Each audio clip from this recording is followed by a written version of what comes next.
जय माता दी स्टूडियो में आपका स्वागत है दोस्तों। तो हम जा रहे हैं आज मनुनिया महादेव पैदल पैदल, देख सकते हो गाइस। तो हमारे साथ इतने दोस्त हैं, देखो अपना अपना नाम बताइए। पैदल पैदल जा रहे हैं, हम जा रहे हैं महादेव के वहाँ पे।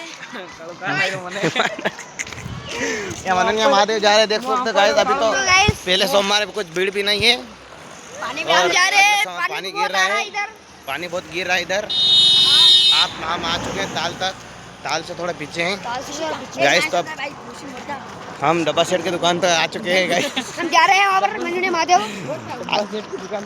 आगे जा रहे हैं हम। आगे जाते ही आपको बताएंगे हम कि कितना पानी गिर रहा है। अभी तो आ रहा है छमछम करके बारिश की